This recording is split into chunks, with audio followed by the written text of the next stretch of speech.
Mesdames et messieurs de la presse, bonsoir. Il est 18h15 à Washington, D.C., minuit quart à Kinshasa et nous venons devant de vous en ce jour historique où vous avez suivi la cérémonie de la signature de l'entérinement de l'accord de paix qui a été signé le 27 juin dernier par la ministre d'État, ministre des Affaires étrangères.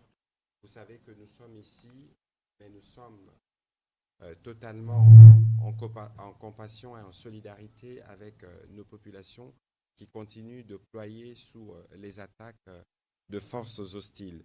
Et donc ce soir, nous revenons au devant de vous dans la tradition qui est la nôtre par devoir de transparence et de redevabilité pour vous faire le point de cette journée historique avec la série d'activités que nous avons connues.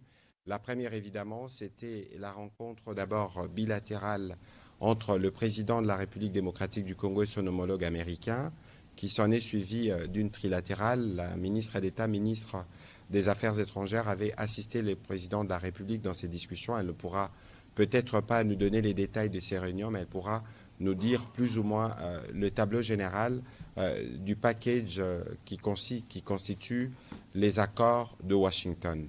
Vous aviez suivi en avril dernier, il y avait la déclaration de principe, il y avait l'accord proprement dit qui a été signé, mais à côté de cet accord, il y a ce qu'on appelle le cadre d'intégration économique régionale, parce que souvenez-vous de ce que nous disions lundi, le principe de l'accord de Washington, c'est de traiter principalement deux sujets, la sécurité et les sujets économiques. C'est à ce titre que nous avons le privilège d'avoir le gouverneur de la Banque centrale, mais ce n'est pas sous cette qualité qu'il interviendra au cours de cet exercice de redevabilité. Il sera là comme principal négociateur dans les cas de travaux pour la création du cadre d'intégration économique régionale.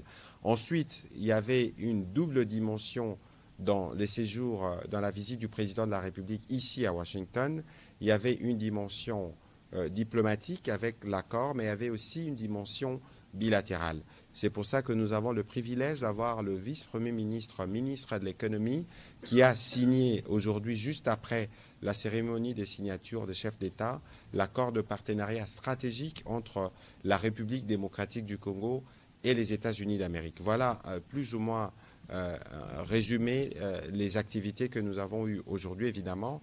Nous allons donner premièrement la parole à la ministre d'État, ministre des Affaires étrangères, pour nous brosser plus ou moins l'esprit et les cas dans lesquels les discussions se sont tenues ce matin qui ont abouti à cet accord en présence de plusieurs chefs d'État africains tels que vous l'avez vu.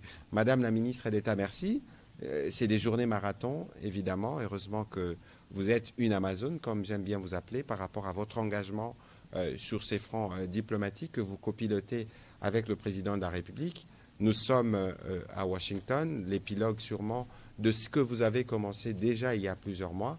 Qu'est-ce que vous pouvez nous dire de cette journée historique? Qu'est-ce que le Congolais, qui attend depuis des heures d'avoir des éléments supplémentaires par rapport à ce qu'on a vu, pour que nous puissions mieux comprendre l'action du président de la République dans la volonté de ramener une paix que nous voulons définitive et durable. Madame la ministre d'État. Merci beaucoup pour la parole. Merci. Bonsoir à tous et à toutes. Et évidemment, bonsoir à nos chers compatriotes qui nous suivent à Kinshasa, à Goma, Bukavu et dans toutes les autres parties de la République démocratique du Congo. En effet, une journée historique, journée du 4 décembre, lors de laquelle trois chefs d'État ont signé ce qui sera connu comme les accords de Washington. Ces accords qui, en fait, entérinent trois documents importants, à savoir la déclaration de principe qui avait initialement été signée le 25 avril, suivie de l'accord de paix qui a été signé entre la République démocratique du Congo et le Rwanda le 27 juin, et le cadre d'intégration économique régionale que nous avons signé aujourd'hui, 4 décembre. Donc, ces trois instruments constituent ce qui est connu maintenant comme les accords de Washington. Comme mon cher collègue l'a déjà indiqué, cette journée a commencé d'abord avec une série d'entretiens au niveau de la Maison-Blanche, dans le bureau ovale, pendant lequel le président de la République a eu l'occasion d'échanger directement avec son homologue et son hôte américain. y compris justement sur le potentiel et la promesse, si vous voulez, de cet accord de Washington, mais aussi sur les perspectives d'un partenariat bilatéral renforcé entre les États-Unis d'Amérique et la République démocratique du Congo. Après ce passage à la Maison-Blanche, nous avons donc ensuite eu la cérémonie de signature que beaucoup d'entre vous ont pu suivre en direct, pendant laquelle justement une déclaration a été signée par les 3 chefs d'État, à savoir donc le chef d'État, notre président de la République évidemment, Félix-Antoine Tshisekedi Tshilombo, mais aussi le président Trump et le président du Rwanda. Et donc, avec cela, entre en vigueur, si vous voulez, l'accord de Washington. Je pense que ce qui est important à retenir aujourd'hui, c'est que cet accord englobe plusieurs instruments et reflète aussi une longue marche, si vous voulez, une longue séquence d'efforts diplomatiques qui n'ont pas commencé en avril, mais bien avant, à commencer par la résolution 2773 qui a été adoptée au niveau du Conseil de sécurité à l'unanimité et qui, si vous voulez, a jeté un peu la base sur toutes les perspectives vers une pacification durable de l'Est de la RDC, mais aussi de la région des Grands Lacs. Donc, nous savons qu'il y a beaucoup d'attentes par rapport à ces accords et comment ils vont prendre forme de manière concrète, évidemment. Nous sommes dans les premières heures après la signature, mais je pense que nous devons retenir quand même qu'il y a eu une forte mobilisation, surtout du côté des États-Unis d'Amérique, de voir comment ces efforts diplomatiques qui ont été menés pouvaient être couronnés par un document contraignant pour toutes les parties et qui va justement jeter les bases pour, nous l'espérons, une paix durable dans l'Est de la République démocratique du Congo, mais aussi de manière plus large dans la région des Grands Lacs et de cette manière aussi ouvrir la perspective vers une réconciliation des peuples, un rapprochement des peuples, mais aussi une plus grande intégration économique. Mais nous savons aussi que tout cela se fera de manière graduelle, que tous ces efforts devront être bâtis les uns sur les autres, pas seulement parce que nous le connaissons, nous le savons de notre propre région, mais nous l'avons aussi appris dans d'autres régions. La paix se construit avec du sérieux, avec du temps, avec de la rigueur. Et ceci a été la posture de la République démocratique du Congo dès l'avènement du président de la République à la magistrature suprême. Et nous restons engagés dans cette logique. Merci. Voilà, merci beaucoup, Madame la ministre d'État, pour cette introduction. Je me tourner du côté du gouverneur Ouamesso, mais je rappelle que vous n'intervenez pas comme gouverneur de la Banque centrale du Congo, mais plutôt comme un des experts de la République démocratique du Congo, spécifiquement pour ce qui concerne le cadre d'intégration économique régionale. Vous savez tous, l'accord, j'en parlais tout à l'heure, l'accord du 27 juin avait principalement 2 points, la question de la sécurité, mais aussi la question économique. Et sur cette question économique, M. Ouamesso, beaucoup de choses ont été dites, notamment qu'on bradait nos minerais pour le Rwanda, mais la question principale, c'est qu'on veut ramener les développements, on veut ramener l'économie pour nos populations. Question, est-ce que la société civile a été consultée durant les travaux qui ont permis aujourd'hui la signature? Je rappelle que la ministre d'État a signé ce matin les documents qui créent formellement le cadre d'intégration économique régionale juste après l'activité des chefs d'État. Merci beaucoup, Monsieur le ministre. Permettez-moi de faire un petit rappel historique par rapport aux causes profondes de cette crise que nous connaissons. Cette crise a démarré pas parce qu'il y a eu un problème entre le Rwanda et le Congo, mais cette crise, les causes profondes sont économiques. À la fin de la guerre froide, il y a eu une volonté d'avoir accès aux matières premières qui servent aujourd'hui à ce qu'on utilise les téléphones portables, les ordinateurs et tout cela. Et il lui fallut à l'époque que le Zaïre puisse privatiser ces entreprises minières qui étaient essentiellement étatiques. Et vous savez que nous avons une conférence nationale souveraine où les deux grandes forces, même si elles étaient opposées politiquement, je rappelle, donc l'Union sacrée, conduite par le docteur Étienne Tshisekedi, et la mouvance présidentielle, ont toutes les deux, ces grandes forces, refusé la privatisation, même s'ils étaient opposés politiquement. Et c'est ainsi qu'il y a eu, pour permettre l'accès à nos matières premières de la part de l'Occident, la création d'une troisième voie. Et cette troisième voie, malheureusement, n'a pas pu prendre politiquement au sein du pays. Et comme il y avait un impératif de pouvoir accéder à nos ressources, c'est comme ça qu'il y a eu un blanc-seing qui a été donné au Rwanda et à l'Ouganda pour nous envahir. C'est ça la raison fondamentale de la crise qui a déchiré notre pays durant pendant les 30 années passées. Et donc il fallait aussi le résoudre par un volet économique.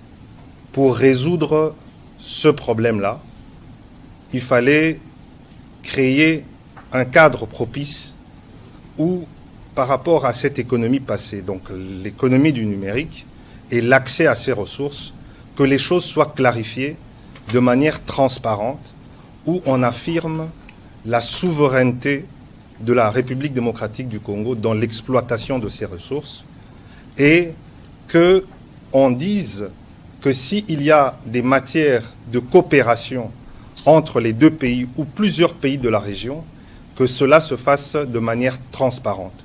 D'où ce cadre d'intégration économique régionale, qui, au fait, repose essentiellement sur ce qui a été imaginé déjà dans le cadre de la CEPGL. Parce que ce cadre d'intégration régionale économique est basé sur l'énergie, infrastructure, agriculture, tourisme, mais on a rajouté maintenant un volet qui concerne les matières premières. Mais ça consacre aussi économiquement la fin d'un cycle, parce que l'économie fonctionne en fonction des cycles. Il y a des cycles qui sont plus ou moins courts et il y a des cycles qui sont plus ou moins longs. Et il y a la fin d'un cycle maintenant qui marque la fin d'une économie du numérique telle que nous l'avons connue hier. Et il y a un nouveau cycle qui démarre. Et ce cycle-là marque l'économie du futur, l'économie verte, où les mêmes matières premières stratégiques se retrouvent au Congo. Et c'est pour ça qu'il y a deux volets.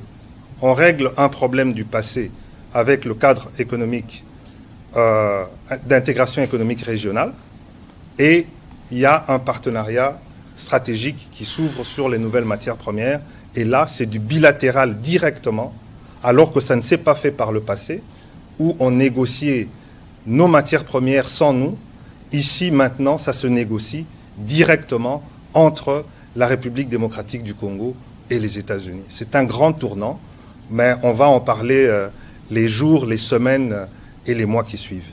Maintenant, est-ce que la société civile a été consultée? Bien sûr que oui, la société civile a été consultée.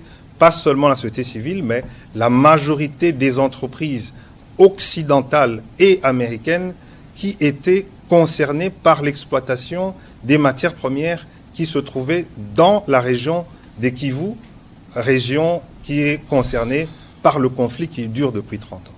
Et l'une des sociétés civiles phares qui a été consultée dans le cadre de ce cadre d'intégration économique régionale, c'est la Fondation Panzi. J'ai participé moi-même aux discussions.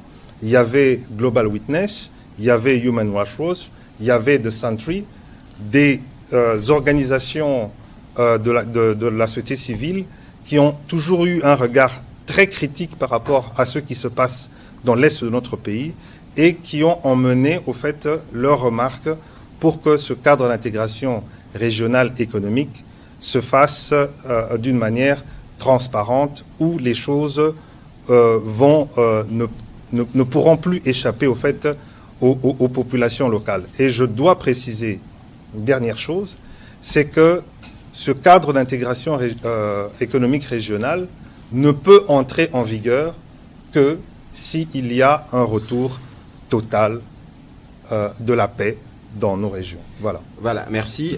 Monsieur le vice-premier ministre, ministre de l'économie, il y avait une dimension bilatérale durant cette mission du président de la République.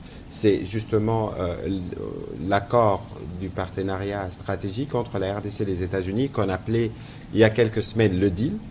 Qu'est-ce que vous pouvez nous en dire sommairement de ce qui a été convenu avec la partie américaine au sujet justement des opportunités économiques et des relations économiques qui doivent être dorénavant renforcées? Merci bien. Donc, je pense qu'il faut d'abord noter la symbolique. La symbolique, c'est que ce qui s'est passé aujourd'hui s'est passé à Washington, D.C.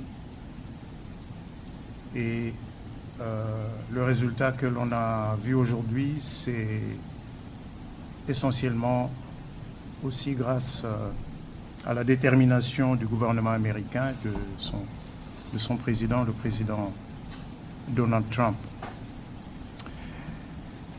Comme vous avez bien dit en introduction, à part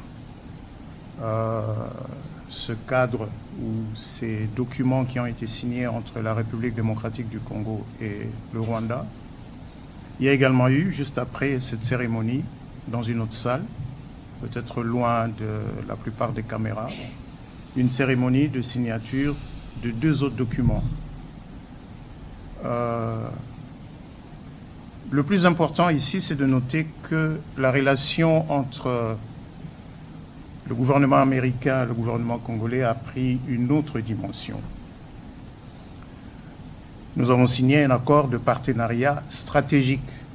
Qui dit partenariat stratégique dit un niveau élevé de confiance politique entre les 2 gouvernements, avec des objectifs de long terme qui s'alignent tant du point de vue des relations économiques que du point de vue des questions de défense et de sécurité.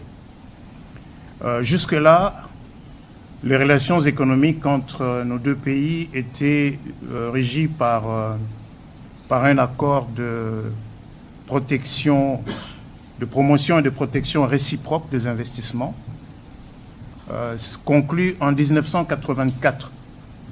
Donc on va donc dire qu'on est passé d'une catégorie à une autre, parce qu'on est aujourd'hui des partenaires stratégiques sur les questions économiques et de commerce, sur les questions de défense et de sécurité, sur des questions de sciences et de technologie, sur également des questions institutionnelles et de gouvernance.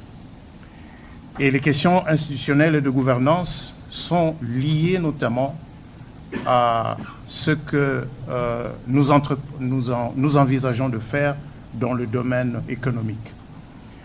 J'ai tout à l'heure dit qu'un partenariat stratégique était l'illustration d'un niveau élevé de confiance politique, c'est-à-dire 2 États qui regardent dans la même direction et qui regardent loin en essayant d'aligner leurs intérêts ou en étant convaincus que leurs intérêts de long terme sont liés d'une manière assez profonde. Ici, ne nous voilons pas la face. Le monde tel qu'il évolue, il va être déterminé, il se détermine déjà pour les États qui aspirent à devenir puissance mondiale ou qui veulent demeurer puissance mondiale, c'est dans l'accès aux métaux critiques. Et la République démocratique du Congo est un réservoir de ces métaux critiques, est un réservoir des matières premières qui détermine aujourd'hui le niveau de puissance militaire, le niveau de puissance économique du point de vue de la haute technologie.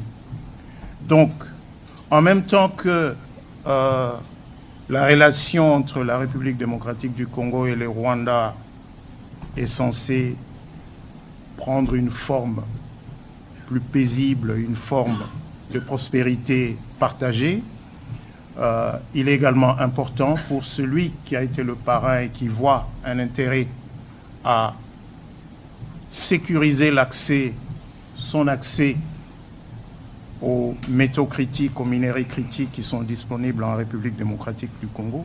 C'est donc ce cadre que nous avons conclu aujourd'hui en signant un accord de partenariat stratégique qui, dans son ensemble, dans sa structure, s'est apaisanti sur le volet commercial et économique. Il s'est également apaisanti sur le volet institutionnel et de gouvernance. Pourquoi sur le volet institutionnel et de gouvernance? Parce que ces conflits sont aussi, ce conflit récurrent dans la région des Grands Lacs s'explique fondamentalement par l'accès via des moyens illicites aux minéraux, surtout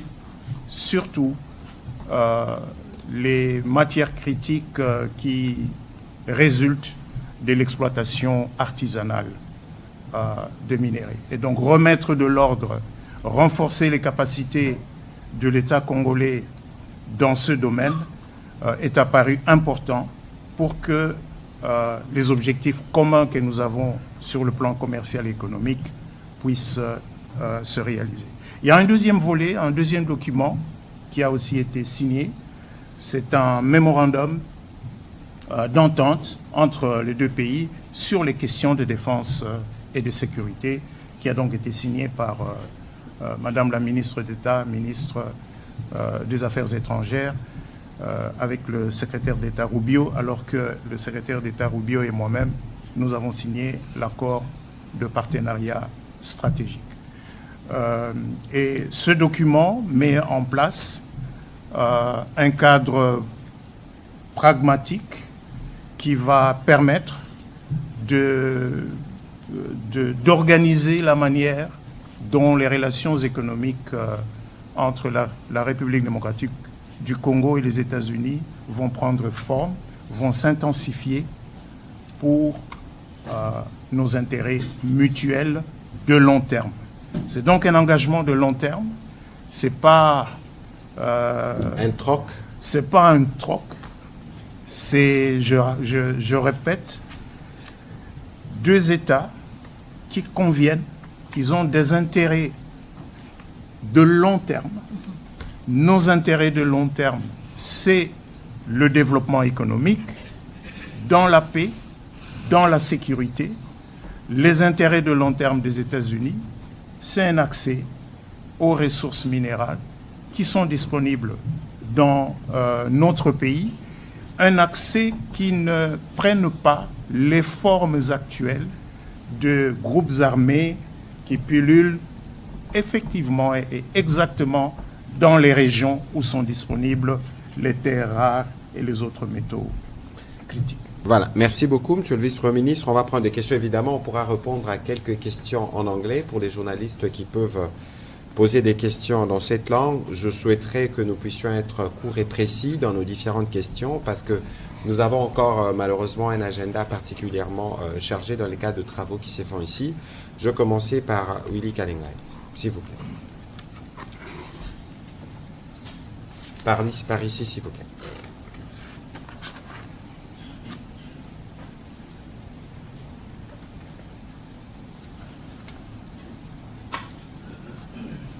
Merci pour la parole. Monsieur le membre du gouvernement, deux textes majeurs ont été signés aujourd'hui. L'accord stratégique entre les USA et notre pays et l'accord de paix qui a été entériné. Quels sont les points de jonction entre le partenariat stratégique et l'accord de paix? Y aurait-il une relation dialectique de manière à ce que les succès de l'un puissent renforcer les succès de l'autre. Qu'est-ce qui va passer en avant? Est-ce que c'est l'accord de paix qui va être la base du partenariat stratégique ou c'est le partenariat stratégique qui va renforcer l'accord de paix? Merci. Alors, peut-être que les autres collègues pourront répondre, mais je crois qu'ici, il y a une condition principale. Je pense que le gouverneur l'a dit tout à l'heure. Pour nous, avant, par exemple, d'aller dans les cas d'intégration économique régionale, c'est la paix. Le vice-premier ministre, peut-être qui répondra dessus, l'a dit aussi. Il a parlé du contexte de groupes armés. N'oubliez pas qu'il y a beaucoup de trafic dans la partie Est principalement, parce que le partenariat avec les États-Unis concerne toute la République démocratique du Congo dans ses opportunités. Donc, je pense que pour nous, le premier point qu'il faut avoir, c'est le retour de la paix, parce que c'est la paix qui déterminera les autres. Peut-être que le vice-premier ministre peut aller de manière... Petit bémol, juste un petit bémol, comme ça vous allez répondre.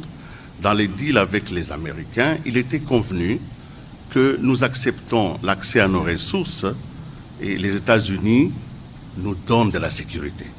Je n'ai pas senti ça aujourd'hui. Monsieur le vice-premier ministre ou madame la ministre, vous voulez dire un mot à propos? Alors, je vais juste rebondir sur le point que vous avez fait, monsieur le ministre, sur la corrélation entre les deux instruments. Je pense qu'il est très important d'insister sur le fait que nous ne pouvons pas nous projeter et nos partenaires américains en sont extrêmement conscients aussi. Nous ne pouvons pas nous projeter dans une logique d'un partenariat stratégique avec des piliers économiques si nous n'avons pas un retour de la paix, mais aussi un retour de l'autorité de l'État. Donc je pense que ce sont des conditions sine qua non et nous avons toujours su communiquer cela de manière très claire. Maintenant, quand vous parlez de ce qui était prévu dans le deal, alors je vais juste vous encourager peut-être à vous pencher sur les documents et sur les textes tels qu'ils ont été adoptés aujourd'hui. Je pense qu'il y a eu beaucoup de spéculations ces derniers mois, ces dernières semaines sur ce fameux deal. Maintenant que nous avons franchi ce cap, il y aura certainement beaucoup plus de clarté sur ce qui est prévu. Évidemment, nous sommes aussi conscients que certains éléments ne peuvent pas toujours être divulgués et discutés de manière détaillée et ouverte, mais le vice-premier ministre, ministre de l'économie nationale a été déjà assez clair. Nous avons signé aujourd'hui 2 instruments bilatéraux importants, un qui porte sur le partenariat stratégique, mais un deuxième, justement, un mémorandum d'entente qui porte sur les questions de coopération dans le domaine de la défense et de la sécurité. Donc, je pense que le décor est planté. Peut-être que maintenant que certains de ces textes sont disponibles, il sera plus facile d'enrichir la lecture des uns et des autres et d'aller au-delà des spéculations qui ont été quand même alimentées de manière tout à fait compréhensible ces dernières semaines pour mieux comprendre ce qui est prévu. Mais je laisse peut-être aussi la parole au VPM qui va certainement pouvoir compléter cela. Merci. Merci, Mineta. Mais laissez-moi peut-être commencer par un des documents phares qui a été signé aujourd'hui avec le Rwanda, donc ce cadre d'intégration économique régionale. Ce document a à sa fin une clause d'entrée en vigueur. Nous allons mettre en place ce cadre, mais pour que cela entre en vigueur, les conditions, c'est d'abord les éléments de sécurité, de restauration de la paix, de restauration de l'État, de l'autorité de l'État congolais sur tout le territoire national, lesquels éléments sont dans l'accord de paix signé le 27 juin 2025 à Washington, D.C. En d'autres termes, le retrait des troupes rwandaises de notre territoire. En d'autres termes, l'arrêt de l'appui apporté au M23 et aux autres groupes armés non étatiques. Ce sont là les conditions permissives pour que ce cadre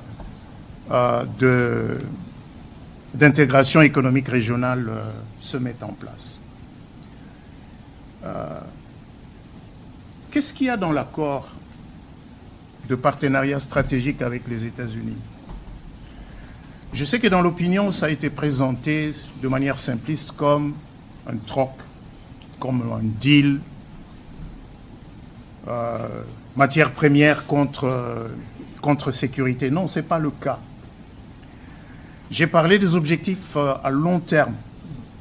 L'accord dit clairement que, oui, il va y avoir un focus sur l'exploration, sur l'extraction, sur la transformation des minéraux critiques, mais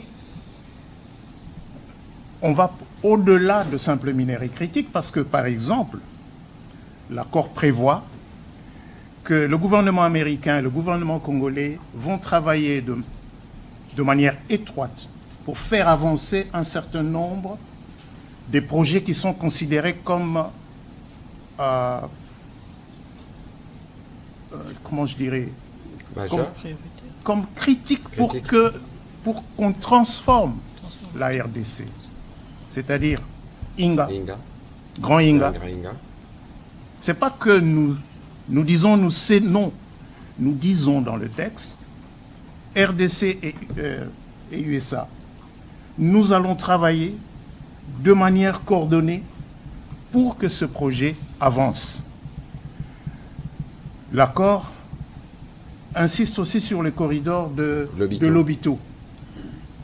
L'accord prévoit également que la RDC dise clairement quels sont les projets de développement considérés par la RDC comme étant des projets stratégiques.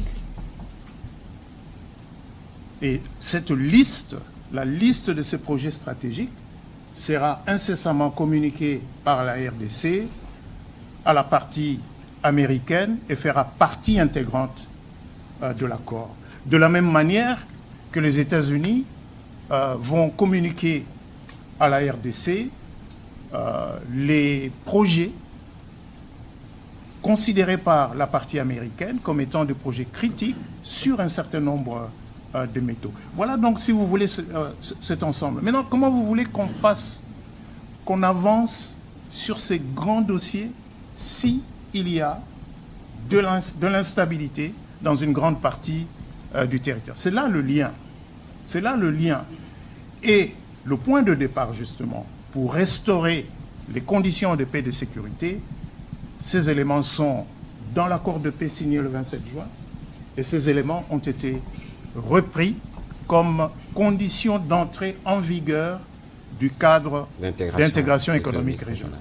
Voilà, rapidement, monsieur le gouverneur, un petit commentaire. Oui, monsieur Kengay, votre question me semble plus profonde que ça. Vous savez, nous sommes aujourd'hui République démocratique du Congo, mais nous avons été initialement État indépendant du Congo. Nous avons été créés pour que le monde occidental vienne puiser ses ressources dont elle a besoin pour son développement industriel. Donc rappelez-vous le caoutchouc, rappelez-vous Chikolobwe, rappelez-vous le développement de l'électricité avec notre cuivre. On ne nous a jamais demandé notre avis. Et je vous ai rappelé que quand on a eu besoin de venir prendre le coltan et tout ça, nous avons tergiversé. Bon, c'est pas que nous avons tergiversé, nous avons voulu défendre nos intérêts en disant qu'on ne privatise pas. Et il y a une décision qui a été prise. Et nous avons été envahis. Et aujourd'hui, il y a des iPhones, il y a des Samsung qui sont utilisés avec nos ressources sans nous. Et c'est la première fois de notre histoire commune qui a été créée par d'autres personnes. Parce que l'État indépendant du Congo, on a tracé les frontières sans nous.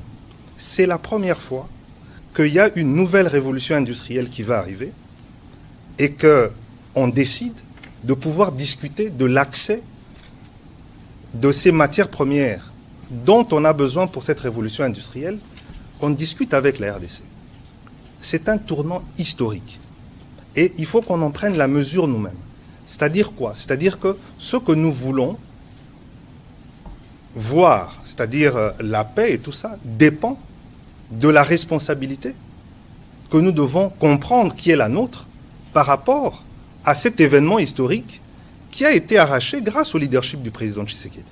C'est une première historique que pour avoir accès à nos ressources, pour développer une industrie mondiale, faire une révolution industrielle, on vient discuter de ça avec le Congo et qu'on signe des accords avec les Congolais.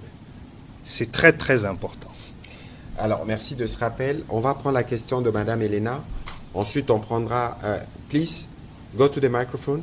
Et ensuite, on prendra les questions séries pour faire une économie de temps, vu qu'il y a 4 intervenants. Si chaque intervenant doit faire un commentaire, vous comprenez que nous devons gérer un peu plus le temps.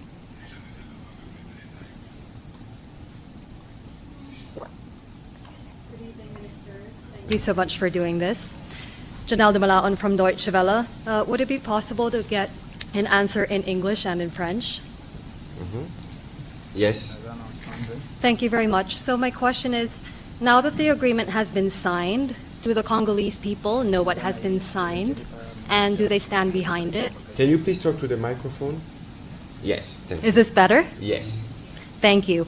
Now that the agreement has been signed, do the Congolese people know what has been signed, and do they stand behind it? OK. L'édit vient d'être signé. Oui, tout à fait. I mean, obviously, there's been a lot of talk about the agreement, and our president has been very transparent about the principles that would be guiding it. When we're talking about the signature today, again, we have to remind ourselves that this is an agreement that is built on different milestones that have been passed over the past months and weeks. And so, of course, there is always a need to communicate and to continue communicating about the different elements that constitute the Washington Accords. But do the Congolese people stand behind it? I believe so, of course, because this is our pathway to peace. This is our pathway to long-lasting peace and to peaceful cohabitation also with our neighbors. Does this mean that all of the expectations are reflected in the instruments as they exist? Probably not, and I think there's always going to be debates around that. But at the same time, I think it's important to emphasize the fact that this is an instrument, or this is an agreement that is bringing us closer to peace, but also bringing us closer to peace by bringing us closer to accountability. Donc, juste pour répondre rapidement à la question qui était de savoir si, maintenant que l'accord a été signé, s'il est connu par la population congolaise et si le peuple congolais appuie cet accord. Alors, est-ce qu'il est connu? Encore une fois, je reviens sur mes mots d'introduction initialement et le fait que j'ai insisté quand même sur les éléments qui constituent cet accord. Donc, il s'agit de plusieurs documents et instruments qui ont été signés ces derniers mois. Cela veut dire qu'il y a eu assez de temps, si vous voulez, pour se familiariser avec ces instruments. Il y a eu aussi beaucoup d'efforts de communication. Nous savons que nous devons continuer à communiquer sur ces accords pour justement les vulgariser davantage, surtout auprès de notre population, étant donné que le conflit nous affecte, nous, en premier lieu. Est-ce que la population congolaise est satisfaite de ces accords? Je voudrais l'espérer, évidemment, étant donné que ces accords détiennent la promesse d'une paix durable dans notre pays, mais aussi dans la sous-région. Évidemment, je pense qu'il y a des éléments que certains auraient voulu voir dans les accords et qui n'ont peut-être pas vu. Je pense qu'il y aura toujours des débats, il y aura toujours des attentes qui n'ont peut-être pas été matérialisées, mais en même temps, nous devons nous rappeler que c'est un accord qui nous rapproche de la paix, pas seulement à cause des promesses et à cause des différents éléments qu'il contient, mais à cause du caractère contraignant qui le caractérise. Merci. Voilà, merci beaucoup. On va prendre la question. Yes, please go quickly then. All right. Of course, the U.S. administration is interested in critical minerals. Is there going to be a problem accessing these minerals if those areas where those minerals are controlled by rebels? Thank you. C'est bon, toujours? Ouais.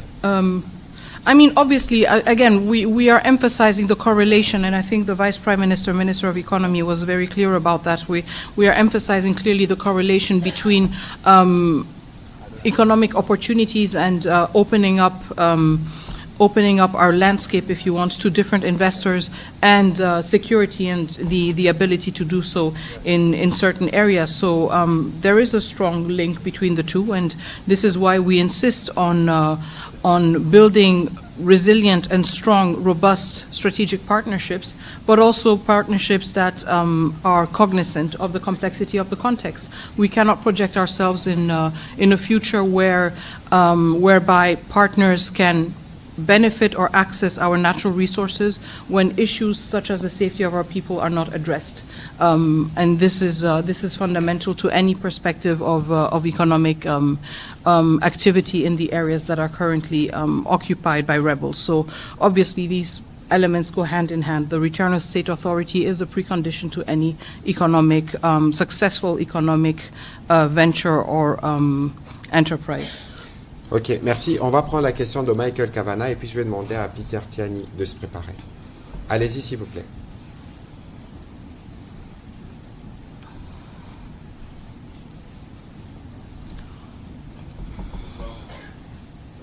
Ça marche? Oui? Ok, super. Trois petites questions. Les rebelles M23, est-ce qu'ils approchent la ville d'Uvira et que disent le président Kagame et Trump à ce sujet, que le combat continue? Deuxièmement, le partenariat stratégique mentionne une liste de projets stratégiques désignés, n'est-ce pas? Quels sont ces projets? Et le partenariat aussi mentionne une réserve stratégique de minéraux et comment est-ce que ça va fonctionner? Merci. Voilà, sur la question du partenariat, le vice-premier ministre Moukoko pourra y répondre. Quand je commençais ces briefings, j'ai commencé par dire justement que nous le faisons, nous sommes totalement en solidarité avec nos populations qui pourraient être sous de bombes. Je pense que cette question, peut-être que la ministre d'État pourra dire un peu plus à ces sujets. Je rappelais que pour nous, la définition de la paix que nous voulons avoir, passe par le retrait de troupes rwandaises et par la cessation de toute forme de soutien au M23. Il est clair que les événements que nous avons notés ces derniers jours nous ont éloignés de la perspective de la paix qui est ressortie du 27 juin parce que des attaques ont été multipliées contre le civil. Et je pense qu'à l'occasion de la discussion qu'il y a eu avant que l'accord puisse être signé, le président Trump, évidemment, a eu l'occasion d'écouter le président Tshisekedi à ses propos. Peut-être que la ministre d'État peut nous faire un petit commentaire de ce qui a été, de cette question qui a figuré dans les entretiens, parce que vous avez suivi le président Trump lui-même dire qu'il y a, dans 72 heures, il doit y avoir des choses qu'on verrait sur le terrain. Madame la ministre d'État. Très bien, on ne va pas entrer évidemment dans les détails, si vous voulez, des entretiens entre les chefs d'État, mais je pense que la préoccupation est une préoccupation partagée, certainement entre la République démocratique du Congo et les États-Unis d'Amérique. Nous voulons l'espérer aussi du côté du Rwanda, de voir que la situation sur le terrain se transforme, si vous voulez, ou s'adapte assez rapidement aux réalités diplomatiques que nous avons pu observer aujourd'hui. Donc, quand il s'agit de la situation au Sud Kivu, évidemment, nous l'avons suivi, nous continuons à la suivre avec vigilance, mais nous sommes aussi conscients justement des mots que le président Trump lui-même a prononcés à la fin de la cérémonie aujourd'hui, quand il a été interpellé par une de vos collègues justement sur ce qui allait se passer maintenant que les accords avaient été signés et que la réalité sur le terrain était quand même encore caractérisée par de la violence. Je pense qu'il était aussi très clair en exprimant son attente que assez rapidement les choses devraient changer sur le terrain. Donc évidemment, nous parlons d'engagement entre trois États et vraiment au sommet de ces États. Et des engagements fermes, je pense une détermination ferme aussi à voir comment les choses peuvent rapidement changer et nous le suivons avec intérêt. Nous savons que du côté de la République démocratique du Congo, nous n'allons ménager aucun effort pour que les choses se transforment ou changent assez rapidement sur le terrain. C'est quelque chose à suivre et je pense que nous devons retenir que tout le long de ce processus, nous sommes maintenant arrivés à un point où il s'agit de chefs d'État qui prennent la parole, plus de ministres, chefs d'État qui engagent, et je pense que nous avons une attente tout à fait légitime qu'à ce niveau de décision, il y ait des changements rapides au niveau du terrain. Voilà, Monsieur le Vice-Premier ministre, je rappelle que l'accord de partenariat stratégique est déjà public, donc les gens peuvent le consulter. Vous parliez tout à l'heure de Lobito, vous parliez de Inga. Il y a une question spécifique qui est revenue sur, il y a une liste de projets qui est annexée. Je pense que vous y avez déjà plus ou moins répondu. Oui, effectivement. Il faut noter que l'accord de partenariat stratégique a mis en place un dispositif qui va vraiment donner de la cadence à cette relation.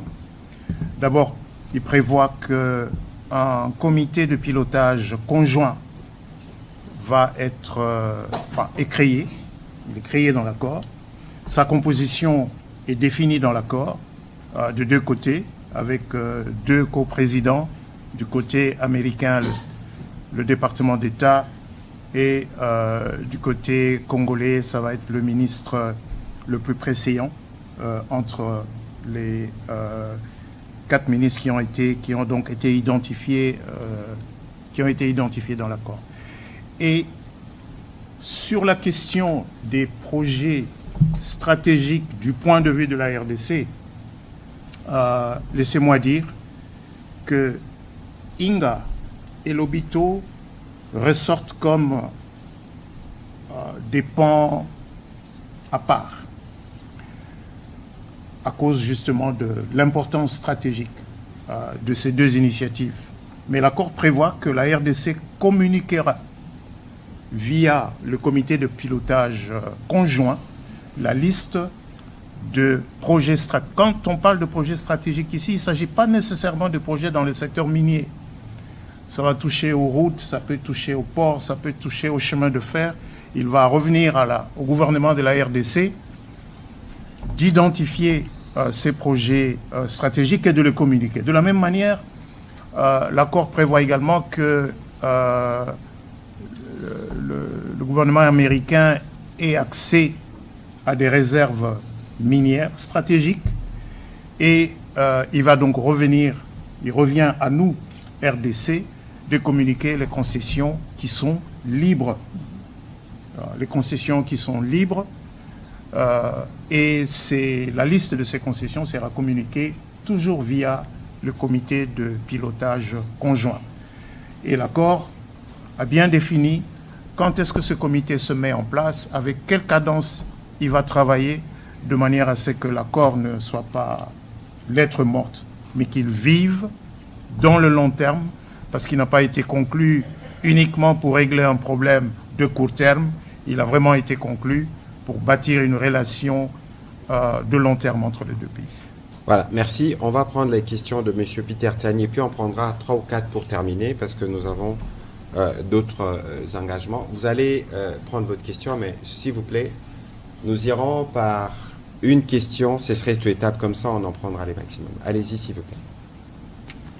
Merci, Monsieur le Ministre. Peter Tiani, pour le compte de Perfect Télévision. Je vous félicite d'abord, vous remercier pour l'exercice de redevabilité, pardon. Pour l'exercice de redevabilité. Et puis je saisis aussi cette opportunité de manière directe pour jeter de fleurs à notre ministre des Affaires étrangères. Je n'ai jamais eu l'occasion, au regard de ce travail titanesque qui a abouti aujourd'hui. On est dans un pays où on reconnaît les valeurs des autres quand ils meurent. J'en saisis l'opportunité aujourd'hui. Mais je veux... il y a des inquiétudes. Mes questions vont être un peu disparates, mais bon, c'est pour vous 4. La première, c'est... Je veux rebondir sur la question du journaliste précédent. Madame la ministre, vous pouvez être complétée par Monsieur le ministre de la Communication et des Médias.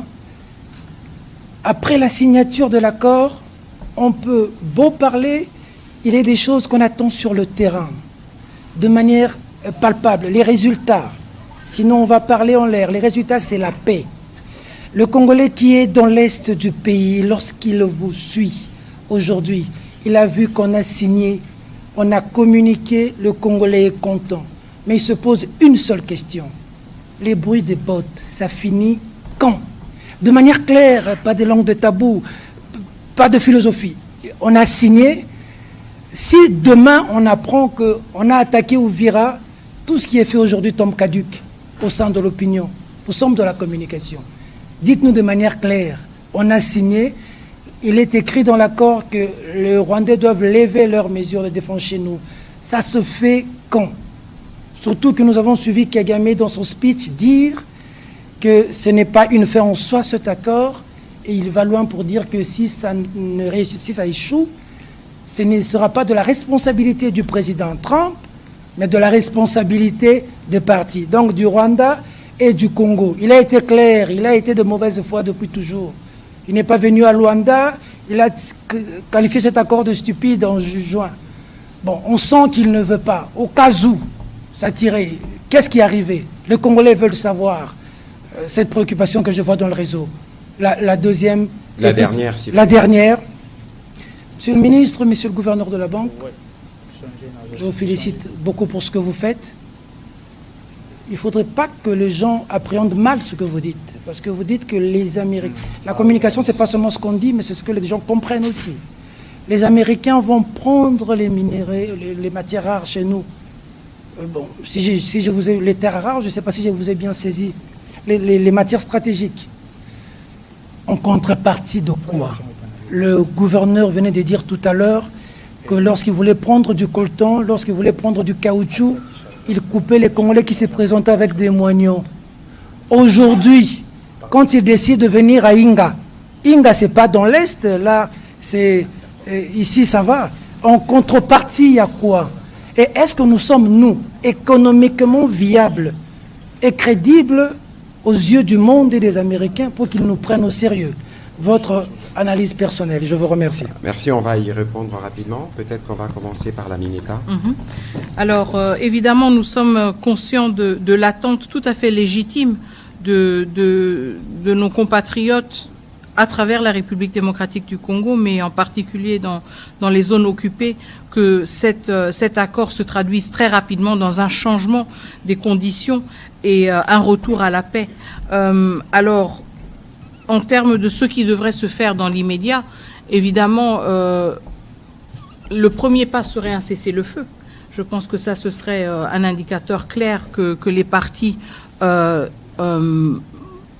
indicateur clair qui illustre l'engagement des partis. Mais s'il y a, si vous voulez, une continuation de la violence, ça ne veut pas dire que l'accord est caduc. Je ne pense pas qu'une guerre ou un conflit qui a duré 30 ans se prend fin juste par la signature d'un accord. Ça veut dire que nous allons et nous devons être conscients du fait que nous allons avoir des avancées, mais nous allons aussi avoir malheureusement des échecs. Ce qui est important ici, c'est de souligner le fait que nous avons 3 parties prenantes à ces accords qui ont toutes pris l'engagement justement d'exécuter cet accord et de se rendre redevables. Et ça à des niveaux différents par rapport à des engagements différents. Nous comptons énormément sur l'engagement des États-Unis d'Amérique. Le président de la République a été très clair là-dessus. Après 30 ans, combien de présidents américains sont passés sans pour autant s'engager avec autant de moyens diplomatiques et autres que le président Trump. Donc je pense que nous avons tous un intérêt à ce que cette guerre prenne fin et que même au premier, si vous voulez, au premier défi ou à la première, au premier, je ne veux pas dire échec, mais au premier défi, on ne jette pas cet accord, si vous voulez, à l'eau, mais on continue justement à se battre pour une redevabilité, pour une exécution de l'accord. Si c'était si facile de mettre fin à une guerre juste en signant un accord, nous n'en serions pas là 30 ans plus tard. Donc il s'agit d'un engagement continu qui doit être maintenu par toutes les parties prenantes et nous en sommes conscients. Nous allons faire notre part des choses et justement continuer aussi à insister sur une redevabilité de tous les acteurs. Voilà, pour compléter rapidement ma collègue, je vous lis ce que le secrétaire Rubio, donc le collègue de la MINAFET, a dit à ses propos aujourd'hui. Il y aura we have an agreement. Nous avons un accord et l'accord doit vivre. l'accord doit être implémenté. Vous pouvez signer un accord, signer des documents, mais vous devez être sûr que cela s'applique. Comme dans toute guerre, dans tous les conflits, la route vers la paix, vous pouvez avoir des up and down, donc des hauts et des bas, et il y aura des stop and the start. Et puis il rajoute, il dit, mais maintenant, nous avons un engagement au plus haut niveau de 2 gouvernements avec les chefs d'État sur des questions spécifiques qui doivent arriver. Maintenant, nous devons nous assurer que ces choses arrivent. Nous sommes engagés sur chaque étape qui va nous conduire à ces résultats. Ça veut dire que nous connaissons, ne nous voilons pas la face. Nous connaissons l'attitude belliqueuse du président rwandais. Je pense aujourd'hui, ça ne sert à rien de le répéter, même le médiateur américain est au courant. Et donc, il y a eu un engagement qui a été fait en présence d'autres témoins, des chefs d'État qui étaient là. Et donc, on va voir dans les jours qui viennent. Parce que pour nous, l'engagement pour la paix, les présidents de la République, là, depuis le premier jour. Monsieur le vice-premier ministre, sur les aspects sur lesquels vous devez réagir, et les gouverneurs, très rapidement. Je pense que je voudrais d'abord demander à mon cher Tiani d'effacer rapidement la notion d'un simple deal. Parce que je crois que votre question part de cette hypothèse. Je répète, c'est un partenariat stratégique, c'est dans le long terme, c'est des intérêts mutuels, convergents des 2 pays, des 2 États. Et même s'il y a un focus sur les mines, mais le document le dit à plusieurs endroits que ce qui se fera dans le strict respect des lois des 2 États. En ce qui nous concerne, dans le domaine minier, nous avons un code minier. Lequel code minier dispose que ce que nous faisons aujourd'hui, c'est-à-dire l'exportation des produits bruts, ce n'est pas ce que prévoit le code minier. Le code minier prévoit que les produits doivent être transformés. Et l'une des contraintes à la transformation, c'est le déficit en électricité. Ce n'est donc pas étonnant que Grand Inga ressorte dans ce document comme étant, et d'ailleurs, quand vous lirez le document, vous verrez que Grand Inga vient comme étant la toute première grande initiative pour la RDC, mais également pour la région, parce que Grand Inga, ce n'est pas seulement pour la RDC, Grand Inga, c'est aussi pour une bonne partie de l'Afrique. Et il y a effectivement aussi cette volonté des entreprises américaines à investir davantage. Est-ce qu'elles sont en République démocratique du Congo? Oui, elles sont en République démocratique du Congo. Est-ce qu'elles veulent investir un peu plus? Oui, elles veulent investir un peu plus. Juste après la cérémonie de signature, j'ai personnellement pris part à la Chambre de commerce des États-Unis aujourd'hui, cet après-midi, avec le ministre rwandais des Affaires étrangères et le sous-secrétaire d'État américain, à une discussion organisée avec les grandes entreprises américaines qui vont d'ailleurs organiser au mois d'avril de l'année prochaine un forum sur l'investissement responsable. L'idée étant d'ouvrir un peu plus l'espace de la RDC aux investissements américains, mais cela doit se faire dans un environnement de paix, de sécurité et de bénéfices mutuels entre nos 2 pays. Donc, regardez cet accord de partenariat stratégique comme un instrument pour la transformation de la République démocratique du Congo pour le long terme. Voilà, merci. Un petit commentaire et puis nous prendrons peut-être une ou l'autre question pour la ministre d'État qui sera obligée de nous laisser pour d'autres engagements. Monsieur le gouverneur. Je ne ferai pas de commentaire par rapport à ce que vient de dire le VPM. Je crois qu'il a tout couvert. Mais par rapport à la première partie de votre question, je voulais juste rajouter un petit commentaire. Cet accord est signé à Washington. Et je pense que ce soit la République démocratique du Congo ou bien que ce soit le Rwanda, personne ne voudra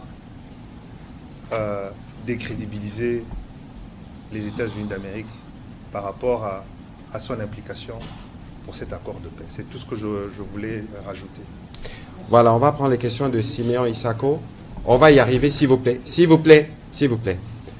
On va s'assurer que les questions qui sont posées, si c'est celles qui sont destinées à la ministre d'État, elle peut y répondre parce qu'elle doit aller à d'autres engagements. Monsieur Christian Lusakweno, vous avez une question pour la ministre d'État? Allez-y, s'il vous plaît. Comme ça, on sera en mesure de les prendre. Ma question à la Mineta, comment expliquez-vous cette attitude de méfiance du président Félix Tshisekedi pendant les déroulés de cet événement alors que c'était un moment d'échouement? Très bien, merci beaucoup. Alors, vous adressez votre question à la ministre des Affaires étrangères. Je suis chargée de la diplomatie, pas de la lecture du body language. Donc, je ne vais pas m'étaler sur des spéculations. Je pense que ce que nous devons retenir aujourd'hui, ce sont les actes concrets qui ont été posés, à savoir la signature de l'accord. Je ne vais pas m'étaler sur une spéculation sur le body language qui peut être interprété d'une manière ou d'une autre. Donc, je pense que nous devons nous concentrer sur l'essentiel de la journée. Et c'est justement la signature de cet accord, y compris aussi la signature des accords bilatéraux et ce que cela représente pour notre pays. Merci. Voilà, Monsieur Lusakweno, et puis on prendra la question de Monsieur Noré de ce côté. Venez déjà avancer, s'il vous plaît. Bonjour à tous, bonsoir.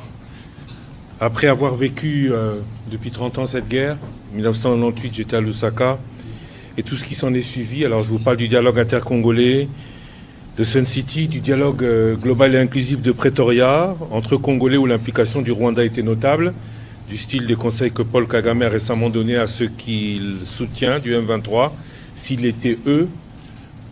Deux questions pour vous, Madame la Ministre. Que va-t-il advenir de cet accord si le M23 pas concerné ne bouge pas? Deuxième question.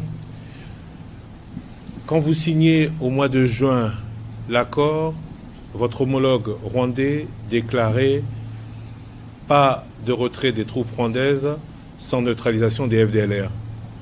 Aujourd'hui, puisque, comme vous le dites, le dialogue est à un niveau supérieur, qu'est-ce qui permet ou qu'est-ce qui s'est passé pour que le président Trump dise, sans avoir peur d'être trompé ou trahi par les faits, que dans les quelques jours, dans les prochains jours, la situation va changer, les troupes rwandaises vont se retirer. Merci.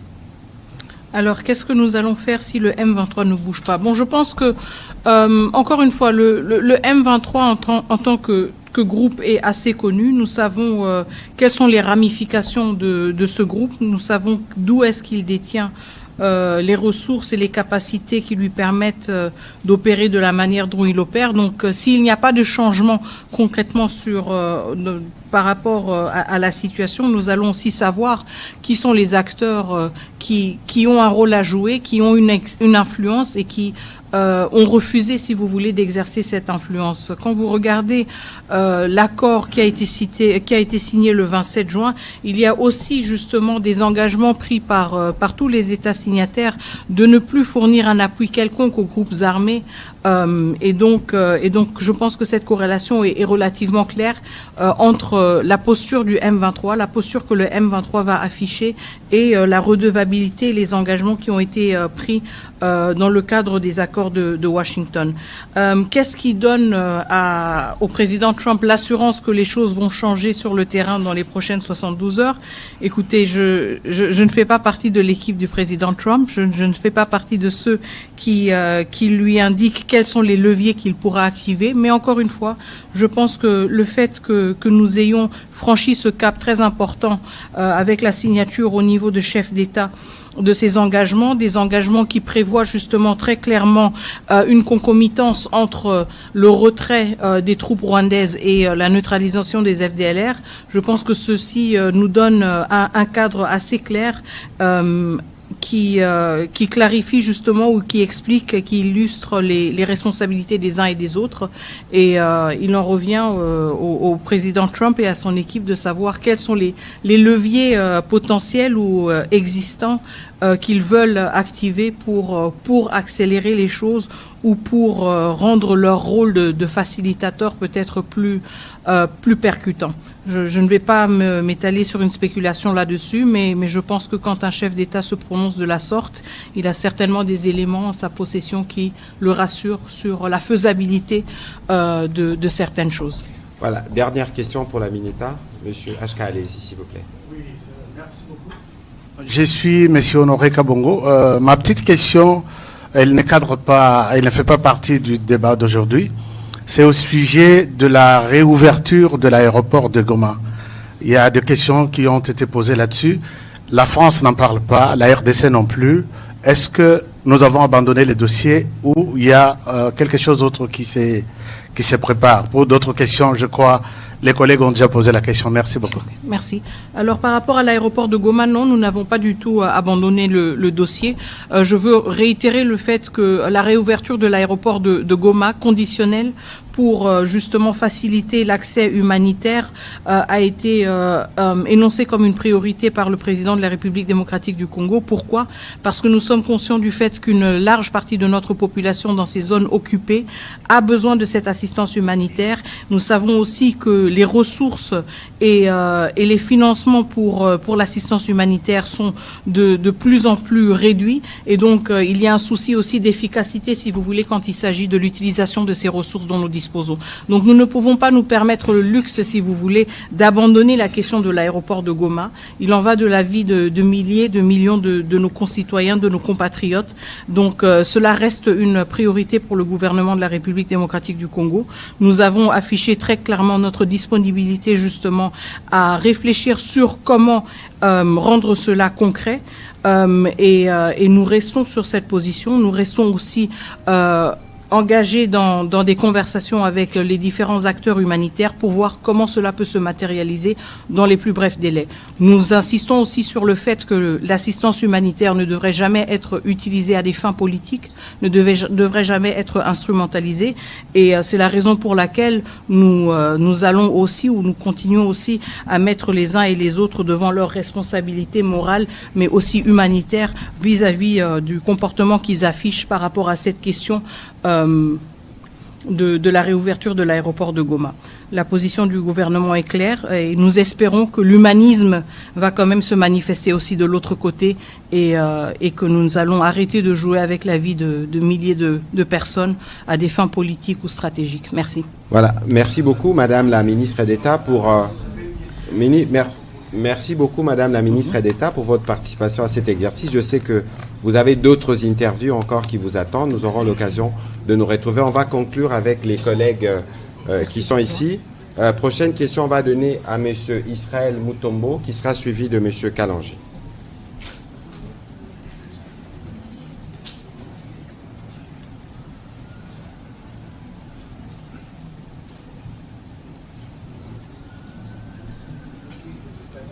Parole, Monsieur le ministre de l'Économie. Nous avons appris que le gouvernement avait, en date du 7 novembre 2025, paraphé un accord de coopération économique dans le cadre de la... Vous pouvez parler au micro, s'il vous plaît. Voilà. Donc, je vais aller directement à des questions. Monsieur le ministre, hormis les zones d'intérêt commun, telles que le lac Kivu, avec le gaz et autres activités y afférentes, qu'est-ce que la République démocratique du Congo peut attendre de l'exploitation conjointe des ressources rwandaises? La deuxième... Vous dites de l'exploitation conjointe de...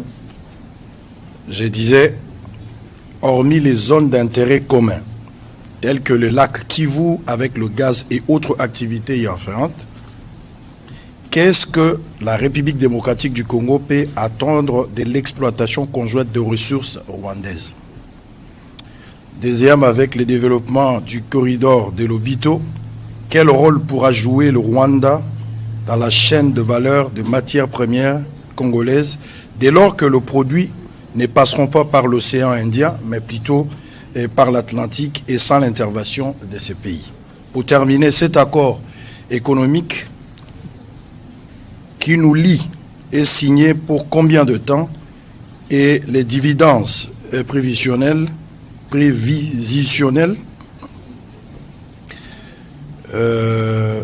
dividendes prévisionnels du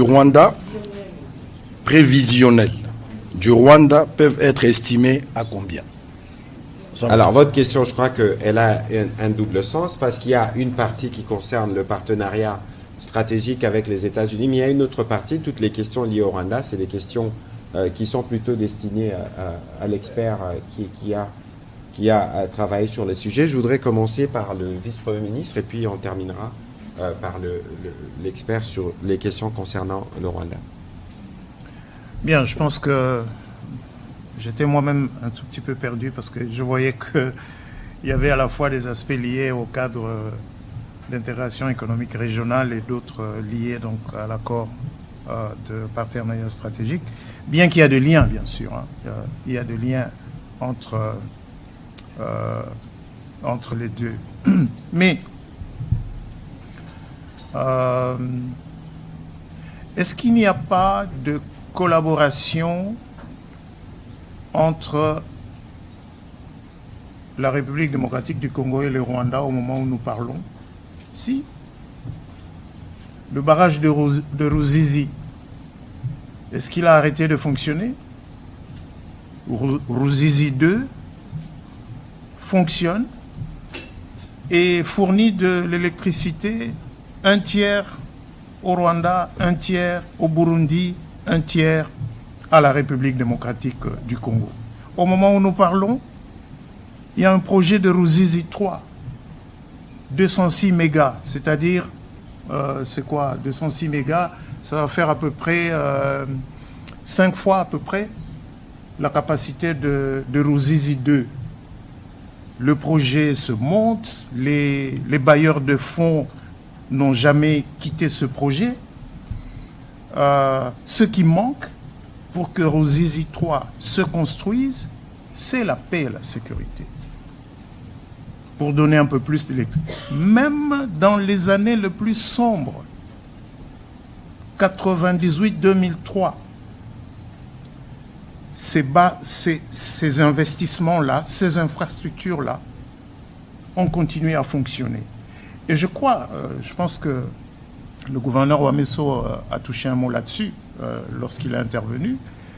Ce qui ressort du cadre d'intégration économique régionale, c'est le fait, en fait, de reconnaître que c'est fut une erreur de la part de ces États voisins d'avoir voulu tuer la CPGL.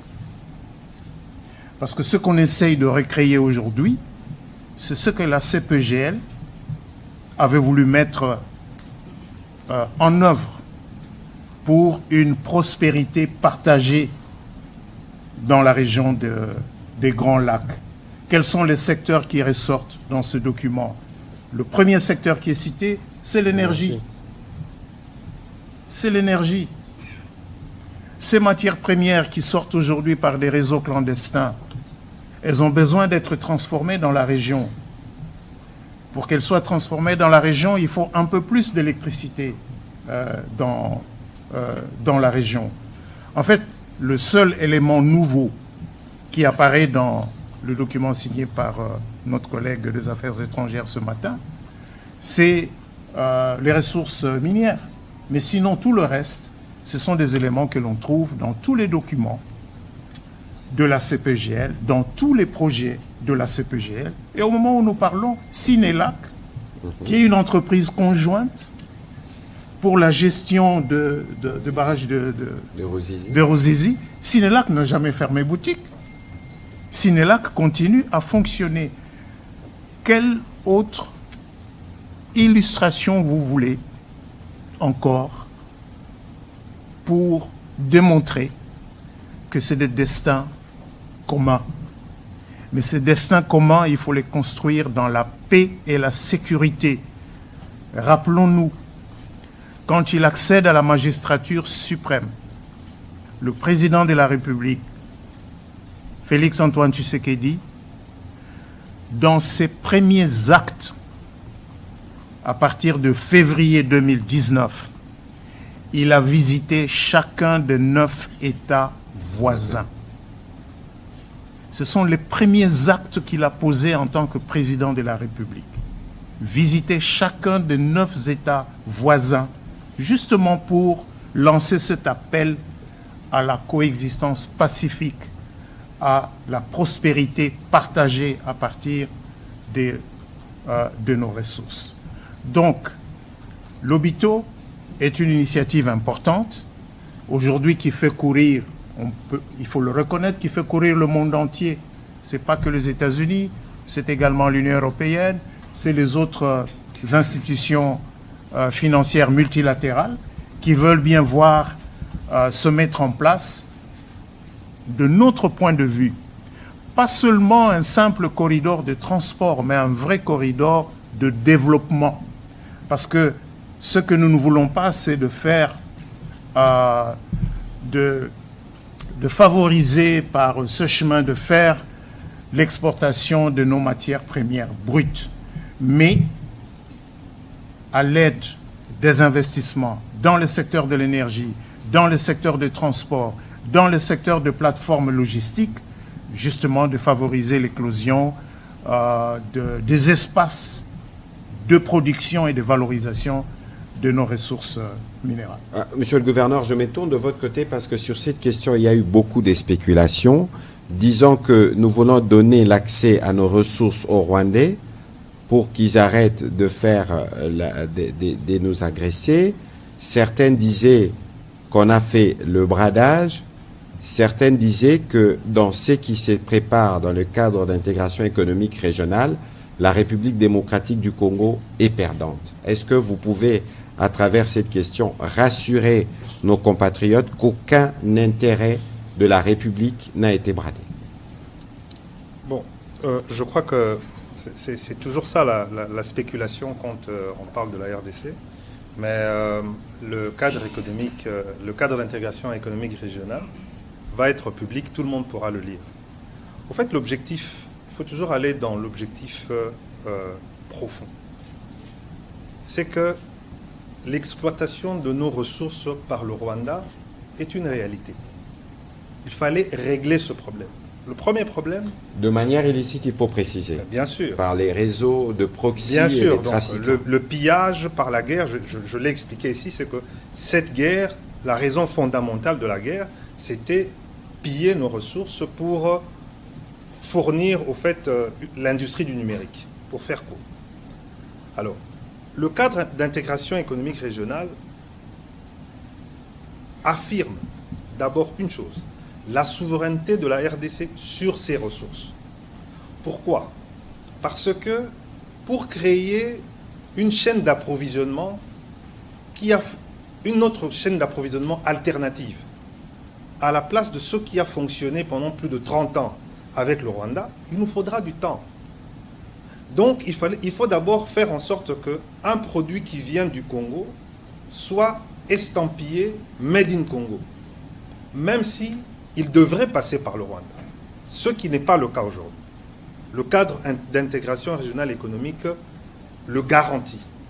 Deuxième chose, on garantit à chaque pays de pouvoir développer lui-même ses propres industries minières, de pouvoir transformer chez lui.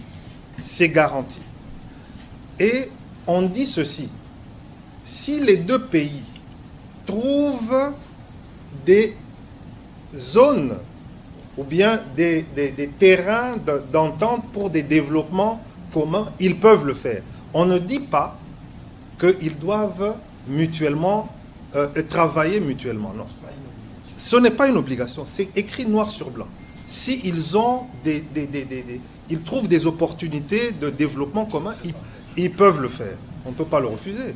Puisque, encore une fois, avant 45, entre 40 et 45, vous ne pouviez pas dire aux Allemands et aux Français qu'ils pouvaient faire des projets communs. Après, ils ont fait tout ce qu'ils ont fait ensemble jusqu'à faire l'euro. Donc, on ne peut pas préempter de ce qui va arriver dans l'avenir. Mais il faut le construire aujourd'hui. Et donc, c'est pour cela qu'on protège ce cadre de travail, mais en affirmant notre souveraineté sous on va dire, l'umbrella des États-Unis. Deuxième chose, pourquoi on insère l'Obito dedans?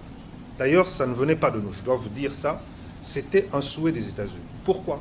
Parce que les voies d'évacuation naturelles des produits qui iraient par le Rwanda, c'est par où?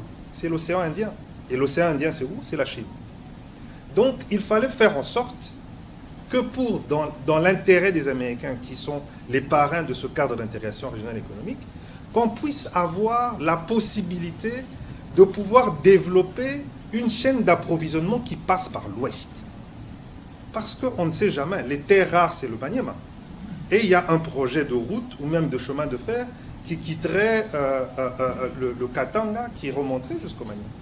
Et il y a un projet de route qui descendrait par de Bukavu, Uvira, Kalemi, pour descendre aussi vers le Katanga et rejoindre le corridor de l'Obito. Donc c'est inverser la tendance, faire en sorte que le Kivu, qui est quand même riche en richesse, ne soit pas tourné vers l'Est, mais aussi vers l'Ouest. Donc vous comprenez la logique, mais je le redis encore.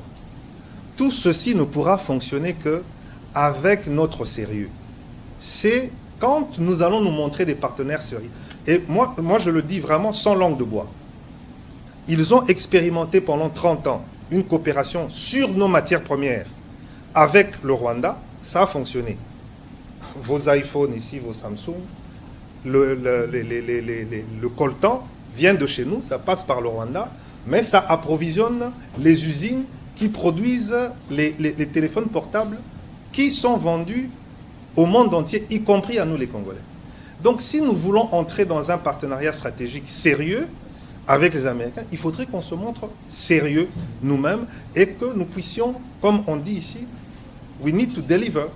Nous devons montrer que nous sommes capables de pouvoir approvisionner les chaînes, approvisionner de manière optimale, les approvisionner de manière optimale en matières premières stratégiques dont ils ont besoin pour leur économie. Maintenant, je veux revenir à ce que vous avez dit par rapport... Les sérieux, c'est ce que nous mettons avec le président. Est-ce qu'on va venir puiser? Je crois que le VPM a répondu de manière...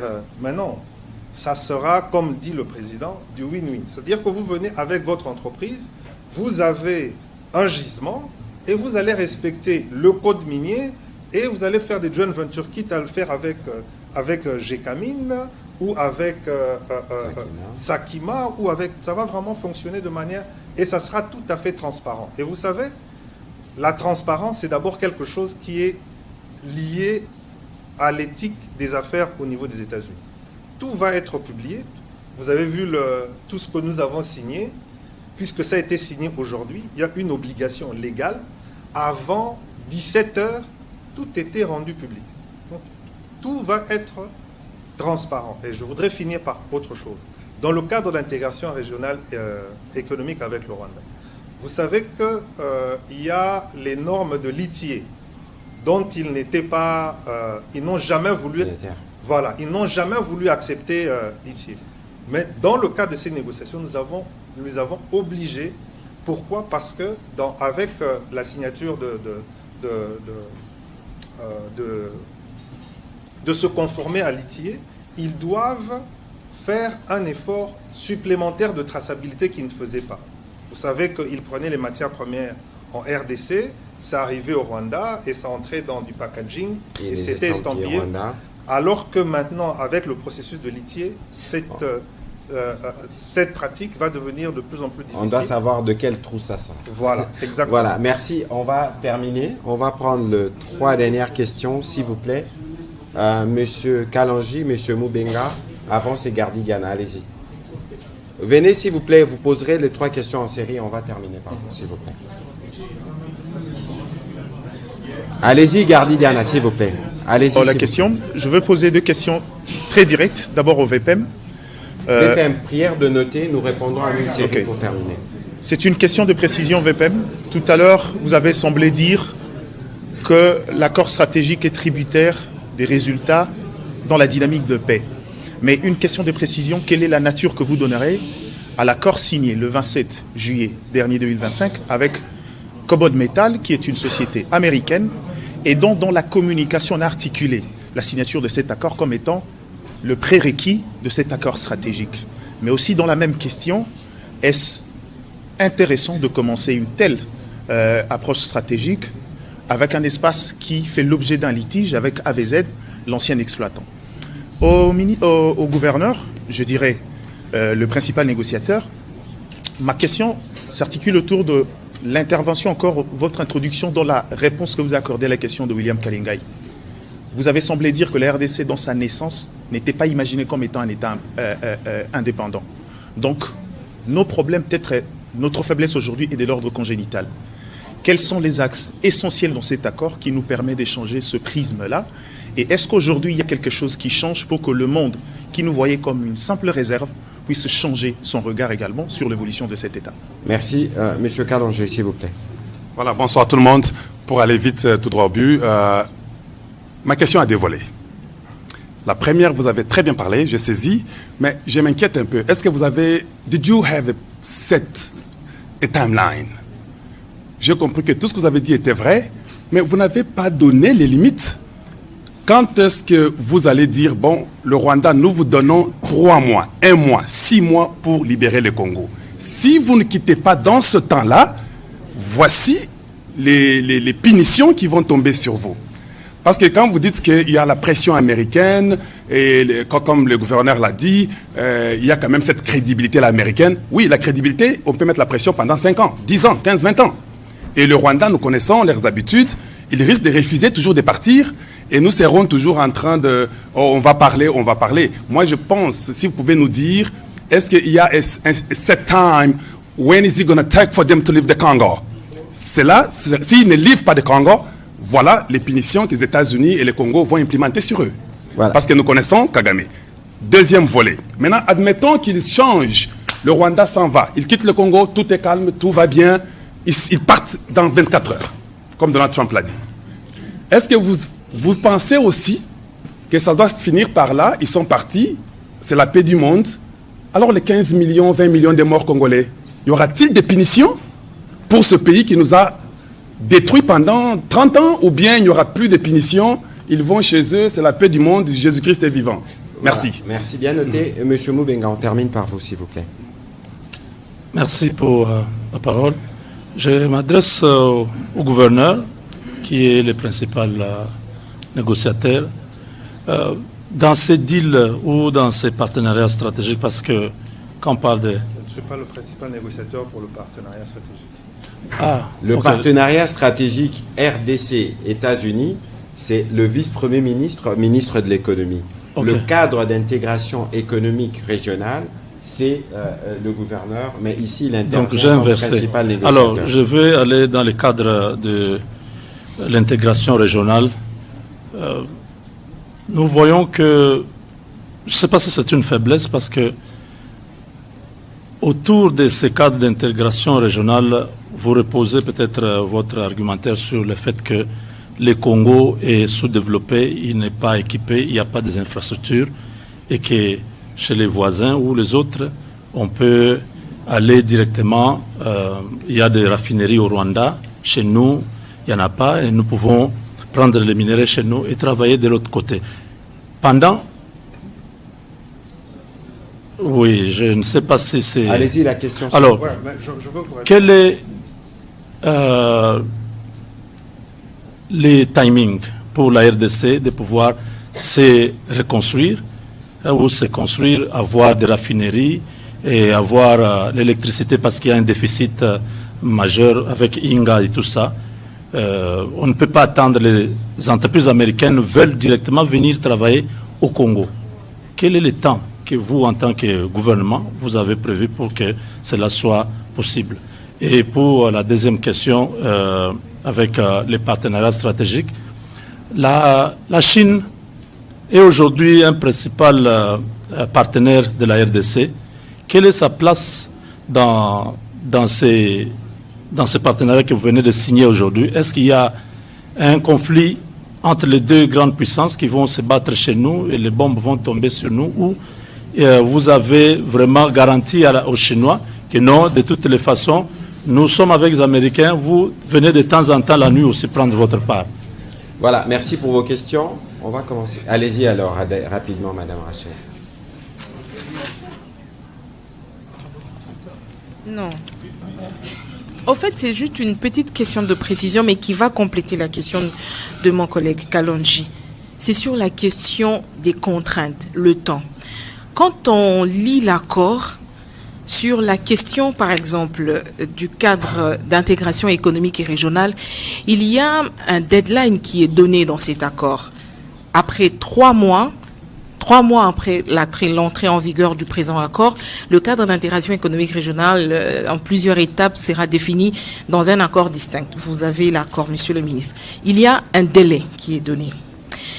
Dans le cadre du mécanisme conjoint de coordination de sécurité, là aussi, il y a un délai qui est donné, 30 jours à compter de l'entrée en vigueur du présent accord. Mais sur la question du désengagement, qui est une question fondamentale et sur laquelle le peuple congolais s'attend à ce que la solution puisse arriver de le retour de la paix définitive et principalement les populations de l'Est, il n'y a aucune date qui est avancée. Là, il est simplement dit que d'une manière séquencée et coordonnée avec le désengagement des forces, et comme les disposeront d'autres accords à venir, les partis appuient le désengagement, le désarmement et intégration des groupes armés non étatiques. Ça, c'est sur la question du désengagement. Ce qui veut dire qu'il n'y a aucune contrainte de date. Ouais, c'était juste une question de précision. Et c'est ça qui met en cause la question de... Voilà. Parce que votre question recoupe à celle posée tout à l'heure, je pense, par M. Peter Tsani. Monsieur le vice-premier ministre, la Chine, qui est dans un challenge mondial avec les États-Unis, on va commencer par vous et le gouverneur va prendre les volets des questions qui le concernent et je terminerai par la question de M. Kalonji et Mme Rachel. Allez-y, s'il vous plaît. Je pense que nous n'avons pas signé un accord pour remplacer un partenaire par un autre. La position de la République démocratique du Congo, c'est que nous avons intérêt à diversifier nos partenariats. Nous avons un cadre de coopération entre la République démocratique du Congo et la Chine qui est en vigueur, qui permet aujourd'hui d'ailleurs de financer un certain nombre de projets d'infrastructures qui sont en cours. Regardez ce qui se passe sur la RN1. Les travaux sur la RN1 avancent bien. Les travaux sur les 2 rocades à Kinshasa avancent. C'est des financements du programme sino-congolais. Parlons justement des ressources minières. Qu'est-ce que nous avons, disons, entre 2000 et 2025, c'est-à-dire sur les 25 dernières années, qu'est-ce que nous avons réalisé comme découverture pour savoir s'il n'y a pas encore une mine d'une certaine importance ici ou là? Pas grand-chose. Donc, ne considérons pas qu'il y a un potentiel limité et que sur ce potentiel limité, nous allons nous mettre au milieu de 2 géants qui vont se battre en nous piétinant. La collaboration avec la Chine, elle se poursuit dans un certain nombre de domaines. Le président de la République a pris part aux travaux du FOCAC, du Forum de coopération entre la Chine et l'Afrique. Moi-même, il y a quelques semaines, il y a quelques jours, je pense, j'ai pris part à un forum de coopération, économique entre la Chine et l'Afrique. Donc, ça, c'est un cadre qui existe. Et regardez ce que nous avons mis dans ce texte. Et là, je peux répondre à une question qui a été posée au sujet de Cobalt et des autres entreprises. L'accord n'a pas été fait pour une entreprise ou pour un projet particulier. Il est fait, c'est un cadre général qui a, entre autres choses, pour objectif, et je voudrais le répéter encore, entre autres choses pour objectif, dans le domaine économique et commercial, d'ouvrir un peu plus l'espace de la RDC aux investisseurs américains, pas seulement aux investisseurs américains, parce que l'accord parle également d'entités alignées, c'est-à-dire des investisseurs qui sont en bon terme avec les États-Unis d'Amérique et qui peuvent donc venir, qui sont éligibles autant que les entreprises américaines à ce qui est prévu. Mais l'accord va au-delà du commerce et de l'économie. L'accord parle également de coopération dans le domaine technologique, dans le domaine de la science, dans le domaine de l'éducation, tout comme l'accord parle des aspects de sécurité et de défense qui sont prévus dans un document à part qui a été signé, comme on l'a rappelé également ici. Et justement, cette question de Cobalt, je sais, voilà, avec AVZ et ainsi de suite, l'un des objectifs recherchés dans cet accord, c'est aussi de rendre l'environnement d'affaires de la RDC un peu plus lisible, un peu plus prévisible pour les investisseurs. Et à cet effet, l'accord a prévu que, plutôt que de créer des incitations dans l'accord, les incitations aux investisseurs sont prévues dans une loi. Et nous allons utiliser une loi existante, la loi 13-005 de janvier 2014.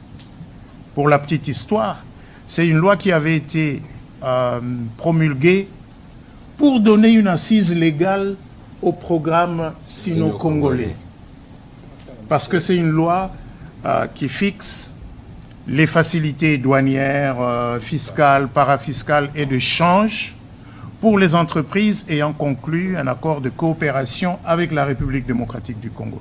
Donc, avec nos partenaires américains, on a convenu que c'est cette même loi qui va subir des amendements pour lui donner un caractère beaucoup plus global et prévoir dans cette loi des dispositions qui vont rassurer davantage les investisseurs. Je vous donne un simple exemple.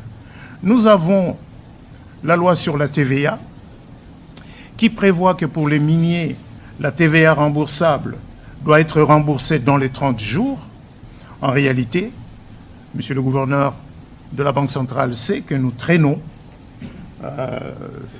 une enveloppe assez consistante de TVA devant être remboursée, mais qui n'est pas remboursée dans le délai, et cela met à mal la trésorerie de ces entreprises. Donc nous allons essayer de prendre en compte ces remarques, ces observations qui sont faites par nos partenaires pour amender la loi, de manière à ce que cette loi, de la même manière que le Code minier dispose d'un cadre unique qui rassure, qui stabilise le climat d'affaires au profit des entreprises qui investissent en République démocratique du Congo. Donc nous voulons offrir, mais il est évident, parce que c'est une loi, on ne va pas dire que c'est une loi qui est faite pour les entreprises américaines. C'est une loi qui sera faite pour toutes les autres entreprises qui veulent investir en République démocratique du Congo. Alors, monsieur le gouverneur, rapidement, pour ce qui vous concerne. Ok, je voulais juste faire une petite... rajouter quelque chose sur Cobalt Metals, parce que Cobalt Metals faisait partie des... on va dire des éléments de jugement que le gouvernement américain voulait tester par rapport à notre volonté d'aller dans ce partenariat stratégique avec eux. Je vous le dévoile aujourd'hui. Et nous avons trouvé une astuce. Nous avons dit, nous sommes en litige. La République démocratique du Congo est en litige avec AVZ, en arbitrage quelque part. Ce que nous on fait, c'est que si vous nous garantissez que vous allez régler ce litige entre Cobalt et AVZ, nous vous donnons l'accès au lithium. Et ça marchait. Ça veut dire que nous nous sommes retrouvés ici aux États-Unis, Cobalt, AVZ et les autorités américaines, et nous avons fait la proposition de la sortie de crise sur le lithium de Manono avec AVZ. Et ça a été accepté comme tel, et c'est comme ça que Cobalt, au fait, a signé ce partenariat qui lui donnait accès au lithium dans la partie sud de Manono, et continue, au fait, des discussions qui ne concernent plus la République démocratique du Congo avec AVZ. Donc c'était, comme on dit, un proof of concept. On a montré que nous étions sérieux dans ce domaine, et ça fait que les choses ont pu s'accélérer. Je voulais juste faire ce petit commentaire parce que c'est des choses que parfois les gens ne voient pas, mais c'est comme ça que les choses se sont passées. Alors vous avez parlé de l'État indépendant du Congo. Justement, c'est un anachronisme parce que indépendant, nous ne l'étions pas, mais c'était plutôt indépendant pour les autres. Et c'est ce que je disais. Pendant toutes ces années, à chaque fois que, à la faveur d'une révolution industrielle, le monde marchand, je n'aime pas appeler ça le monde capitaliste, puisque les Chinois ne le sont pas, mais ils font partie du monde marchand, a eu besoin de nos matières premières, ils se sont passés de nous. Ils sont venus, ils ont puisé, ils sont partis. Et le dernier cas en date, c'est en 1996. Ils sont venus, ils ont puisé, ils sont partis. Et ça a duré comme ça 30 ans. Et on nous a dit que non, vous avez des problèmes politiques, hein, qu'il faut vous rassembler, c'est un problème congolo-congolais. On nous a dit que c'était un problème d'intégration d'une communauté. On nous a dit... Mais la réalité, ce n'était pas ça. La réalité, c'est l'accès à nos ressources. Et une fois qu'on l'a compris, c'est-à-dire qu'il faut qu'on sépare ce qui peut concerner nous, les Congolais, en tant que nation, qu'on le traite à part. Et c'est ça que le président de la République fait maintenant. Il dit, les problèmes politiques, ça peut exister.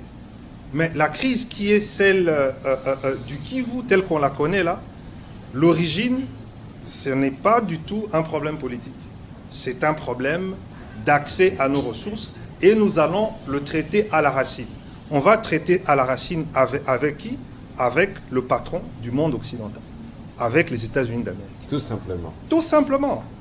Et c'est comme ça qu'on a cet accord à Washington. Et ça marque un tournant parce que pour la première fois, et je le dis encore, c'est pour la première fois que pour discuter de l'accès à nos matières premières stratégiques, on discute avec nous-mêmes. On vient discuter avec nous. Alors que ça n'a, je vous ai montré historiquement que ça n'a jamais été le cas.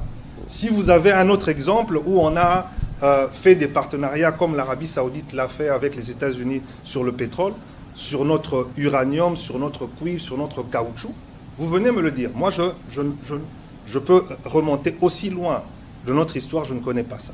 Maintenant que ça se fait, je dis encore une fois que c'est de notre responsabilité. il faudrait qu'on élève le débat, qu'on élève le niveau dans lequel nous devons placer notre pays, pour qu'on puisse mettre de côté les querelles qui puissent exister et se dire qu'en face de ce qui touche notre nation par rapport à ces questions-là, que nous puissions nous montrer responsables. Voilà. Oui. J'allais juste finir. Allez-y, terminez. Oui, la question de timeline. Mais la question de timeline, et vous allez le voir, ça a été défini dans les accords. Ça va être, parce qu'il y a ce qu'on appelle les groupes, des commissions, hein, avec un certain nombre de contrôles qui se passent entre aussi bien les États-Unis, le Rwanda, la RDC, que maintenant même le Qatar. Hein, ils se réunissent souvent ici à Washington. Et c'est comme ça que ça va être. Mais moi, je dis, tout ça, c'est rien. Rappelez-vous, en 2013, vous êtes ici aux États-Unis. Il a suffi d'un coup de fil du président Obama à l'époque pour que les troupes rwandaises quittent le territoire à l'époque. Donc, tout ça, c'est bien. C'est prévu. Hein, mais je ne fais pas partie je n'ai pas fait partie de ces discussions. Mais ça existe et ça fait partie d'un processus qui est défini avec des acteurs qui sont définis. Maintenant, la justice, le président a toujours été clair là-dessus. Il a encore rappelé la dernière fois, quand il était en Serbie, et c'est même écrit dans l'accord de paix du 27 juin, que ceux qui ont commis des crimes vont être jugés. Donc la justice, elle fera son chemin.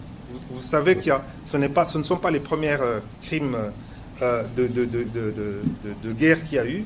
La justice, même si elle prend son temps, mais elle va arriver, et à partir du moment où nous savons, et je comprends que les compatriotes, nos compatriotes, et nous-mêmes, nous avons ça dans notre esprit, nous savons que nous devons juger ceux qui ont commis des crimes de guerre, des crimes contre l'humanité, des génocides chez nous, en République démocratique du Congo.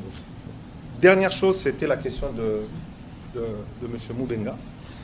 C'était par rapport à est-ce que l'exploitation de nos ressources, puisque nous n'avons pas les infrastructures, si ça va continuer à se faire au Rwanda, quand est-ce que nous allons le faire? Mais c'est pour cela que, d'abord, je voulais revenir à cette question de minerais et la réaffirmation de nos lois, notamment le Code minier. Vous savez que le Code minier interdit l'exportation des matières premières brutes. C'est déjà ça, le fait qu'on fasse reconnaître dans ce cadre d'intégration régionale économique que la RDC a le droit de respecter ses lois et notamment son code minier. Donc c'est-à-dire qu'on ne peut pas, on ne pourra plus, dans le cadre dans ce cadre d'intégration régionale économique, de pouvoir exporter vers le Rwanda les matières premières brutes pour transformation. Il faut un minimum de transformation localement. Deuxième chose, on réaffirme le monopole dans ce cadre d'intégration régionale économique de l'EGC, puisque c'est l'entreprise générale du cobalt et on a élargi le champ des matières premières concernées par l'EGC. Donc ça veut dire que pour pouvoir l'exporter, il faut passer par l'entreprise nationale qui est responsable de ces matières premières artisanales. Et ensuite, nous avons aussi la RECOMS, qui est l'autorité des régulations. Donc, on a tout un arsenal juridique que nous avons mis en avant dans cet accord pour protéger nos intérêts. Vous aurez le temps de et le dans lire cet accord, et le découvrir. Évidemment, on reconnaît la législation. S'il vous plaît, M. Moubenga, s'il vous plaît. S'il vous plaît, s'il vous plaît, s'il vous plaît, s'il vous plaît. Nous sommes en train, ce n'est pas un échange. Vous avez posé vos questions. Il prend le temps de vous répondre. S'il y a d'autres préoccupations, il peut continuer parce que c'est une conversation qui ne va pas se terminer. Nous avons pris beaucoup de temps parce que les matières étaient énormes, par souci de transparence pour éviter des zones d'ombre. Ceci dit, on ne va pas épuiser tous les sujets. Donc, je souhaite que vous puissiez garder vos questions pour les discussions qui Même en aparté. Hein, même en aparté. Bon, j'ai vu qu'il y a M. Katunda qui voulait poser des questions aussi. Mais je crois que les questions qu'il a soulevées sur les mémorandums sur la sécurité ou encore sur l'accord de partenariat stratégique ont déjà plus ou moins trouvé les réponses par le vice-premier ministre. On pourra continuer dans le couloir.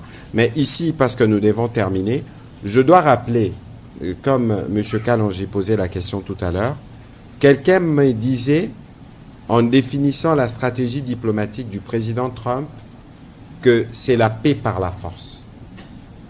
Alors, je ne voudrais pas aller, je n'étais pas évidemment dans les réunions de ce matin, mais vous avez vu que lorsqu'il répondait à cette question, il a donné des nombres de jours. Madame Rachel est revenue sur l'accord.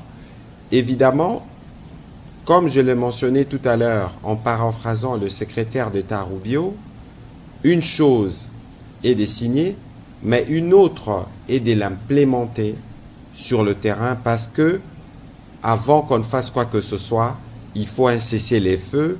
Un cessez-le-feu, il faut un mécanisme qui permette de vérifier ces cessez-le-feu. Pour ce qui nous concerne, il faut les retraits. Il faut mettre en place des dispositifs qui permettent de vérifier le retrait. L'accord a déjà été signé.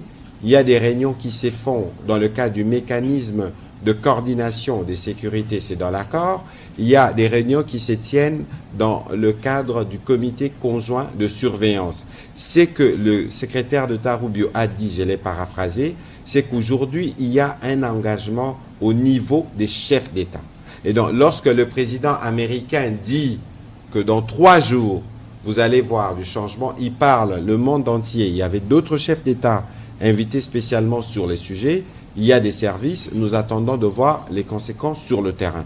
Ici, ce qu'il faut savoir, et c'est l'essence de cet exercice, que nous sommes venus dans un processus totalement transparent.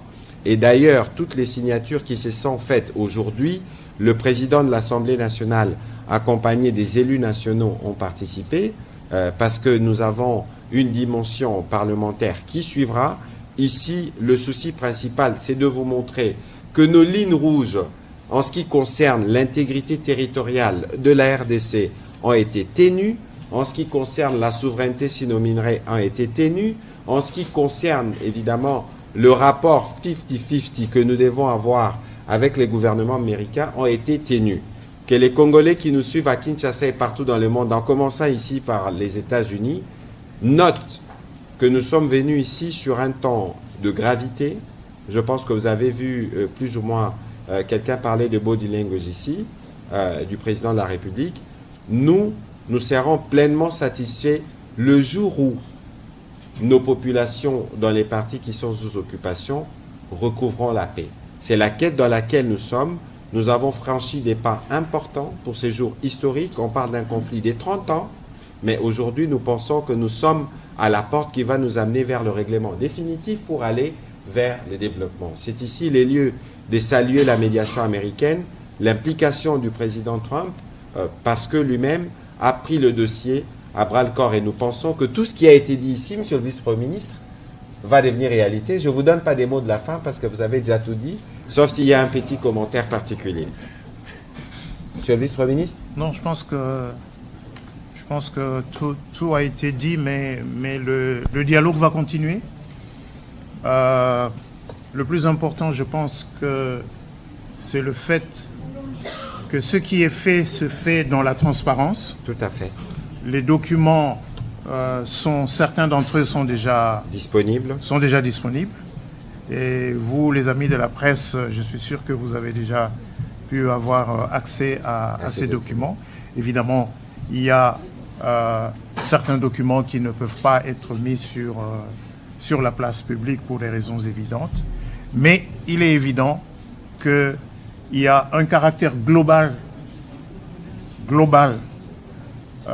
qui est peut-être la nouveauté dans ce qui a été fait aujourd'hui, parce que la discussion que nous venons d'avoir, l'échange que nous venons d'avoir, révèle bien qu'on parle à la fois d'économie, on parle de sécurité, on parle de la coexistence pacifique avec les États voisins, mais on parle aussi, et ça, il est important que les Congolais le retiennent, on parle aussi du fait que le point de départ pour que tout ceci se mette en place, c'est la paix. C'est la paix c'est le retrait des troupes rwandaises, c'est la restauration de l'autorité de l'État congolais sur l'ensemble du territoire national. Merci beaucoup, Monsieur le Vice-Premier ministre. Merci, Monsieur le Gouverneur. Je rappelle que vous intervenez pas ici comme gouverneur, mais plutôt comme l'un des principaux négociateurs pour ce qui concerne le cadre d'intégration économique régionale.